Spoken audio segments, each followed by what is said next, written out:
King Grizzly Beard. A great king of a land far away in the east had a daughter who was very beautiful, but so proud, and haughty, and conceited, that none of the princes who came to ask her in marriage was good enough for her, and she only made sport of them. Once upon a time the king held a great feast, and asked thither all her suitors, and they all sat in a row, ranged according to their rank, kings, and princes, and dukes, and earls, and counts, and barons, and knights. Then the princess came in, and as she passed by them she had something spiteful to say to every one. The first was too fat. "He's as round as a tub," said she. The next was too tall. "What a maypole," said she. The next was too short. "What a dumpling," said she. The fourth was too pale, and she called him Wallface. The fifth was too red, so she called him Coxcomb. The sixth was not straight enough, so she said he was like a green stick that had been laid to dry over a baker's oven. And thus she had some joke to crack upon every one. But she laughed more than all at a good king who was there. "Look at him," said she. "His beard is like an old mop. He shall be called Grizzly Beard." So the king got the nickname of Grizzly Beard.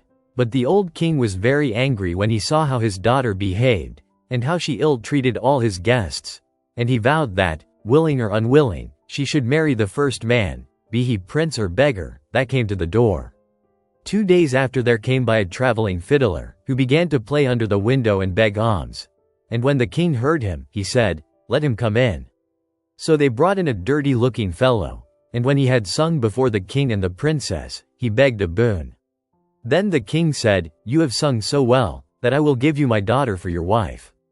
The princess begged and prayed, but the king said, "I have sworn to give you to the first comer, and I will keep my word."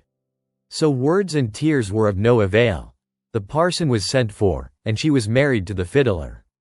When this was over the king said, "Now get ready to go. You must not stay here. You must travel on with your husband." Then the fiddler went his way, and took her with him, and they soon came to a great wood. "Pray," said she, "whose is this wood?" "It belongs to King Grizzly Beard," answered he. "Hadst thou taken him, all had been thine." "Ah, unlucky wretch that I am," sighed she. "Would that I had married King Grizzly Beard." Next they came to some fine meadows. "Whose are these beautiful green meadows?" said she. "They belong to King Grizzly Beard. Hadst thou taken him, they had all been thine." "Ah, unlucky wretch that I am," said she. "Would that I had married King Grizzly Beard." Then they came to a great city. "Whose is this noble city?" said she. "It belongs to King Grizzly Beard. Hadst thou taken him, it had all been thine." "Ah, wretch that I am," sighed she.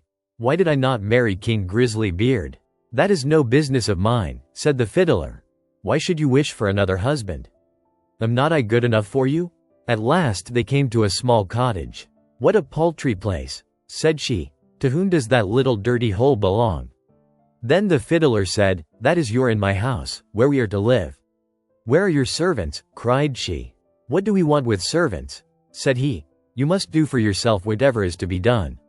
Now make the fire, and put on water and cook my supper, for I am very tired."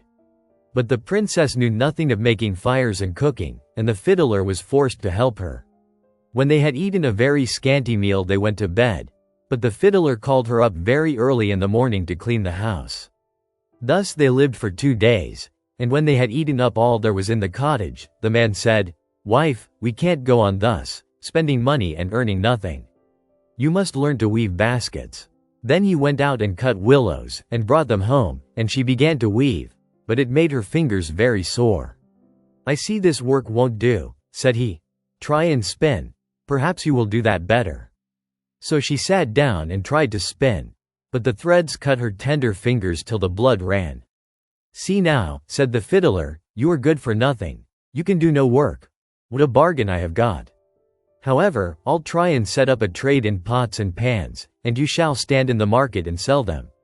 "Alas," sighed she, "if any of my father's court should pass by and see me standing in the market, how they will laugh at me."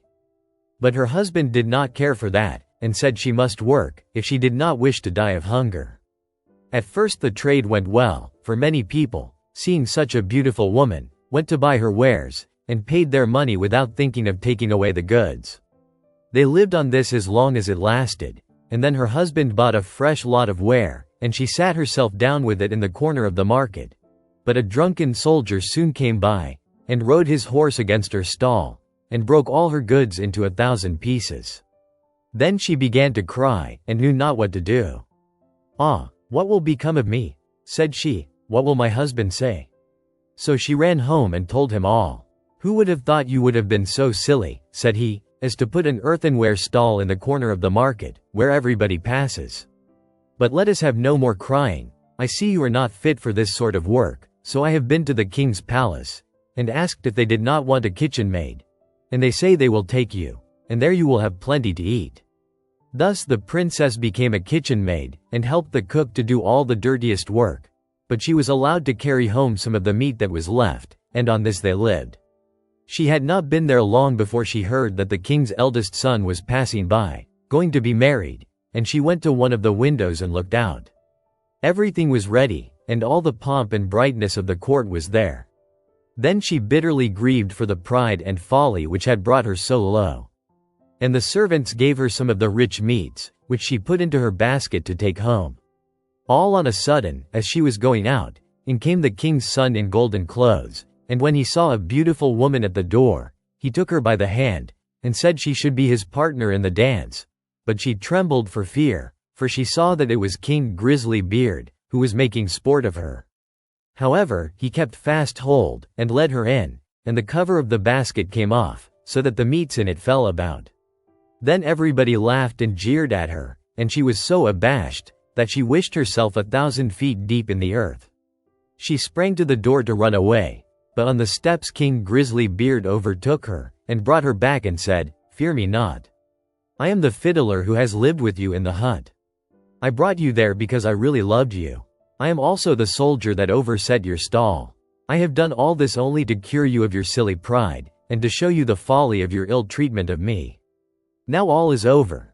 You have learned wisdom, and it is time to hold our marriage feast."